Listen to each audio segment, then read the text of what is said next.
السلام علیکم ورحمۃ اللہ وبرکاتہ نحمدہ ونصلی علی رسولہ الکریم اما بعد فاعوذ باللہ من الشیطان الرجیم بسم اللہ الرحمن الرحیم الصلاۃ والسلام علیک یا حبیبی یا رسول اللہ صلی اللہ تعالی علیہ وآلہ وسلم۔ معزز سامعین کرام، آپ سبھی کا خیر مقدم ہے ہمارے یوٹیوب چینل رضوی وائس پر۔ ہم آپ کی بارگاہ میں آپ کے سوال اور ہمارے جواب لے کر حاضر ہیں، اور آپ اچھی طرح سے جانتے ہیں کہ جو ہمارے پاس جو سوالات آتے ہیں، جب ان کے جواب آج تک آپ نے جتنے بھی جوابات سنے ہیں، جن لوگوں نے سنے ہیں، تو میں امید یہی رکھتا ہوں کہ آپ لوگوں کی کافی اصلاح بھی ہوئی ہوگی اور آپ لوگوں کو جانکاری بھی کافی حاصل ہوئی ہوگی۔ اور پھر سے آپ کو میں بتا دوں، آپ کے آس پاس اگر کوئی بھی ایسا مسئلہ ہو جو کہ آپ کو سمجھ میں نہ آئے، تو آپ جو ہے میں نیچے اپنے واٹس ایپ نمبر ڈالتا ہوں ڈسکرپشن میں، تو آپ ان واٹس ایپ نمبروں سے میرے پاس مسئلہ آپ جو ہے سینڈ کر سکتے ہیں۔ انشاءاللہ تبارک تعالی علماء کرام سے رابطہ کر کے آپ کے سوال کا جواب اگلے ایپیسوڈ میں انشاءاللہ تبارک تعالی یا اس سے اگلے ایپیسوڈ میں آپ کو دے دیا جاتا ہے۔ تو آئیے ہم شروع کرتے ہیں۔ ہمارا جو آج کا جو ہمارا پہلا سوال جو ہمارے پاس موجود ہے، وہ پہلا سوال یہ ہے کہ ناپاک کپڑے پہن کر غسل کرنا کیسا ہے؟ یعنی کہ کوئی کپڑا ہے، اس پہ ناپاکی لگی ہوئی ہے، اب اسی کپڑے کو پہن کر کے نہانا کیسا ہے؟ مان لیجئے کوئی لنگی ہے، اس پر جو ہے ناپاکی لگی ہوئی ہے، اب اسی لنگی سے وہ نہا رہا ہے، تو پھر اس لنگی سے نہانا کیسا ہے؟ یا جو بھی کپڑا اس کے پاس ہو، اس کپڑے کو اگر وہ پہن کر کے جو ہے نماز پڑھ جو ہے غسل کر رہا ہے، تو اس سے غسل کرنا کیسا ہے؟ تو اس کا جواب یہ ہے کہ جو ناپاکی جس کپڑے پر لگی ہوئی ہو، اسے پہن کر کے غسل نہیں کرنا چاہیے۔ وجہ اس کی یہ ہے کہ جب آپ جیسے ہی پانی گراؤ گے، تو اس کپڑے پر جو ہے جو ناپاکی لگی ہوئی ہے، وہ جب بھی کپڑا جیسے ہی گلا ہوگا، تو وہ ناپاکی جہاں جہاں پانی جائے گا، اس ناپاکی سے اتر کر وہ ناپاکی اتنی پھیلتی جائے گی، یہاں تک کہ آپ جب اپنے جسم کو ملو گے اپنے ہاتھوں سے، تو آپ کے ہاتھوں پر بھی وہ جو ہے ناپاکی لگ جائے گی۔ پھر انہی ہاتھوں سے آپ جو ہے جس برتن میں پانی، بالٹی یا کسی اور میں پانی ہے، اسے پانی لوگے، تو بالٹی کا پانی گندا ہو جائے گا، ناپاک ہو جائے گا۔ تو جب پانی ناپاک ہو جائے گا، تو پھر آپ کا نہانا بھی بیکار ہے۔ تو اگر آپ کے پاس کوئی دوسرا کپڑا نہیں ہے، تو پہلے اس کپڑے کو آپ جو ہے دھو کر کے پاک صاف کر لیں، پھر اس کو پہن کر کے آپ جو ہے نہائیں۔ ناپاک کپڑے یا نجس کپڑا جو ہے اس کو پہن کر غسل نہ کریں، کیونکہ اس سے غسل ہوگا نہیں۔ چلیے، یہ تھا ہمارا پہلا سوال۔ آج کا ہمارا دوسرا سوال ہے کہ میں اکثر وتر کی نماز میں دعائے قنوت پڑھنا بھول جاتا ہوں، تو اب میرے لیے حکم کیا ہے؟ دعائے قنوت جو کہ ہم پر واجب ہے، اور 5 وقتوں میں صرف یہ ایک ہی نماز ہم پر واجب ہے۔ 5 وقتوں میں جو 3 رکعت نماز واجب صرف یہی ہے، ورنہ فرض ہم پر ہر ایک نماز میں ہے، سنت ہر ایک نماز میں ہے، اور نفل کئی نمازوں میں، لیکن واجب صرف عشاء میں ہی ہے۔ اب اس میں انہوں نے پوچھا ہے کہ وتر کی نماز میں جو دعائے قنوت، دیکھیے وتر کی نماز میں دعائے قنوت پڑھنا واجب ہے یہ، اور واجب اگر بھول کر کے چھوڑ دیتے ہیں آپ، تو پھر یہ واجب کا ترک کرنا ہوا، اور واجب جب ترک ہو جائے تو پھر یہ یاد رکھیں کہ وہاں پر آپ کو جو ہے 2 سجدہ سہو کرنے پڑیں گے۔ اس کا طریقہ میں آپ کو بتا دیتا ہوں۔ سب سے پہلے کئی لوگوں کو ابھی تک وتر کی نماز کا بھی پتہ نہیں ہے، اور میں آپ کو پھر سے کہہ دیتا ہوں کہ ہم جو ہے درگاہ پر جا کر اپنے ایمان کو سلامت کرتے ہیں، جمعے کے جمعے مسجد میں آ کر ہم جو ہے سوچتے ہیں مسلمان ہیں، یا درگاہ ٹو درگاہ جا کر ہم سوچتے ہیں مسلمان ہیں، لیکن ہمیں کئی لوگ آپ میں سے یا مجھ میں سے کئی ایسے لوگ ہیں جن کو صحیح طرح سے وتر کی نماز تک نہیں آتی ہے۔ وتر کی نماز میں 3 رکعت ہوتی ہے۔ پہلی رکعت سیم نماز کی طرح پڑھنی ہے جو عام نماز آپ پڑھتے ہیں، دوسری نماز بھی اسی طرح۔ جب دوسری نماز میں آپ اتحیات پڑھ کر کے دوسری رکعت کے لیے آپ جب کھڑے ہوتے ہیں، تو تیسری رکعت میں سورہ فاتحہ پڑھ کر کے پھر کوئی سورت ملا کر کے ایک جیسی سورت وہ ختم ہوتی ہے، وہیں کھڑے کھڑے ہو کے اللہ اکبر آپ کو کہنا ہے، کانوں تک ہاتھ لے جا کر اللہ اکبر کہہ کر واپس جو ہے ناف کے نیچے آپ کو باندھ لینا ہے۔ اب اس کے بعد آپ کو دعائے قنوت پڑھنا ہے، جو کہ واجب ہے۔ لیکن اگر کسی کو دعائے قنوت یاد نہ ہو، یا بہت کوشش کرنے کے بعد بھی یاد نہیں ہو رہی ہے، تو علماء فرماتے ہیں اس کو چاہیے کہ وہ ربنا آتنا فی الدنیا جو ہے دعا وہ پڑھ سکتا ہے، کیونکہ یہ پڑھنا واجب ہے۔ تو پہلے کوشش کریں کہ اس کو دعائے قنوت کو یاد کرنے کی کوشش کریں۔ اب اگر کوئی بھول میں دعائے قنوت پڑھنا بھول گیا اور سیدھا جو ہے تیسری رکعت میں رکوع میں چلا گیا، تو اب اس کے لیے حکم یہ ہے کہ وہ رکوع سے واپس نہ لوٹیں، بلکہ رکوع کریں، پھر رکوع کے بعد وہ سجدے کریں۔ سجدے کرنے کے بعد جو تیسری رکعت میں آپ اتحیات پڑھتے ہیں، جیسے ہی اتحیات آپ نے ختم کیا، اتحیات ختم ہوتے ہی آپ کو ایک طرف سلام پھیر کر کے سیدھی طرف سلام پھیر کر کے آپ کو 2 سجدے کرنے ہیں، جن کو سجدہ سہو کہا جاتا ہے۔ 2 سجدے کرنے کے بعد پھر سے اتحیات، درود ابراہیم اور جو ہے دعا پڑھنے کے بعد سلام پھیر لیں۔ انشاءاللہ تبارک تعالیٰ اس طرح سے آپ کی نماز جو ہے ہو جائے گی۔ لیکن بھول کر کے اگر ہوا تو، لیکن جان بوجھ کر اگر روزانہ اگر ایسا کیا کہ وتر کی نماز میں دعا قنوت نہیں پڑھنی پڑے گی، جان بوجھ کر اگر آپ ایسا کر رہے ہیں تو پھر جو ہے آپ کی نماز نہیں ہوگی، یہ خیال رکھیں۔ اچھا، اگلا سوال انہوں نے پوچھا ہے کہ بھائی جو افطاری کی دعا ہے وہ روزہ کھولنے سے پہلے پڑھنی ہے یا بعد میں پڑھنی ہے؟ یعنی جو افطاری جو ہم رمضان المبارک کے مہینے میں جو ہم افطاری کرتے ہیں وہ روزہ کھولنے سے پہلے کرنی ہے، یا جو افطار کی دعا جو ہوتی ہے وہ روزہ کھولنے سے پہلے پڑھنی ہے یا روزہ کھولنے کے بعد میں؟ تو آپ کے سامنے جو بھی چیز رکھی ہو، چاہے کسی طرح کا کھانا ہو، چاہے کھجوریں ہو، چاہے پانی کا گلاس ہو، کوئی بھی ہو، جو افطاری کی جو دعا ہوتی ہے وہ ساری چیزیں کھانے کے بعد پڑھی جاتی ہے، یہ بات یاد رکھنا۔ اب اس کا مفہوم، اس کا مطلب ہی دیکھ لو نا۔ اے اللہ تبارک تعالیٰ، میں نے تیری رضا کے لیے روزہ رکھا اور میں نے تیری دی ہوئی جو ہے نعمت سے ہی میں نے جو ہے روزہ کھولا ہے، تو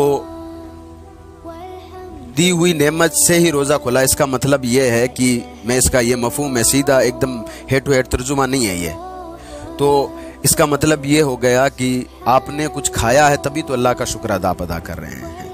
تو یہاں پر کافی لوگ ایسے ہیں کہ پہلے یہ دعا پڑھتے ہیں پھر افطاری کرتے ہیں، ایسا نہیں ہے، بلکہ آپ کے سامنے جو کچھ رکھا ہو افطاری سے پہلے آپ دعا کریں، دعا کرنے کے بعد جیسے ہی جو ہے افطار کا وقت ہوتا ہے بسم اللہ پڑھ کر کے پانی کا گلاس ہو یا پھر کوئی اسی طرح کا کھانا ہو وہ کھائیں، اور جب وہ کھانا کھا چکے ہیں آپ اس کے بعد میں آپ دعا کریں انشاءاللہ تبارک و تعالی۔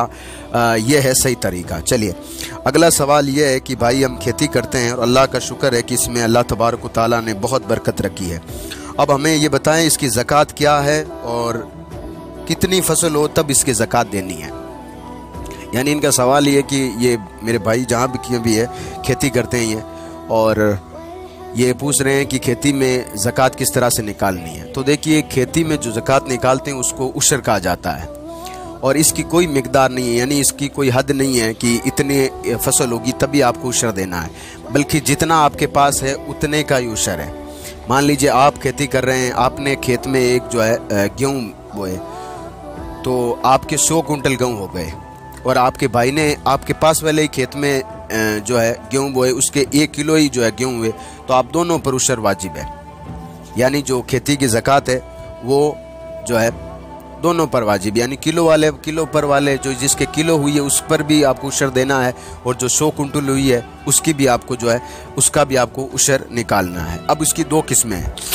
اگر جہاں آپ کھیتی کر رہے ہیں، اللہ آپ کی کھیتی میں برکت عطا فرمائے، آپ جہاں بھی کھیتی کر رہے ہیں، اگر وہاں پر جو آپ کی فصل ہے وہ قدرتی نمی کی وجہ سے فصل پک کر کے تیار ہوئی ہے، یا پھر بارش کے پانی سے آپ کی فصل پک کر کے تیار ہوئی ہے، تو آپ کو اس میں سے 10واں حصہ اللہ کی راہ میں خرچ کرنا ہے، یعنی کہ 1 کنٹل میں سے آپ کو 10 کلو اللہ کی راہ میں نکالنا ہے، جبکہ آپ کی فصل قدرتی نمی کی وجہ سے یا پھر جو ہے نہر کے پانی سے یا پھر جو ہے یہ جو بارش کے پانی ان سے اگر ہوئی ہے تو آپ کو جو ہے 10واں حصہ اللہ کی راہ میں دینا ہے۔ اب دوسرا اس کا جو ہے دوسری صورت یہ ہے کہ آپ کی یہی فصل اگر کسی ٹیوبویل یا کسی کنویں سے یا کہیں سے پانی خرید کر آپ نے اس فصل کو سینچا ہے اور وہ فصل اس پانی سے پک کر کے تیار ہوئی ہے، تو اب اس کا 20واں حصہ دینا، یعنی 1 کنٹل میں 5 کلو اناج اللہ کی راہ میں آپ کو خرچ کرنا ہے۔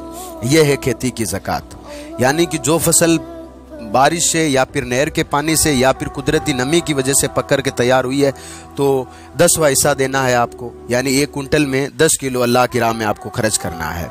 یا پھر اگر وہی فصل ہے اور وہ ٹیوبویل یا کنویں سے یا کہیں سے پانی خرید کر آپ نے اس جو ہے فصل میں پانی کی سینچائی کی ہے، تو اب اس فصل کی جو بھی فصل آپ اناج ہوا ہے، اب اگر وہ اناج 1 کنٹل ہے تو اس میں جو ہے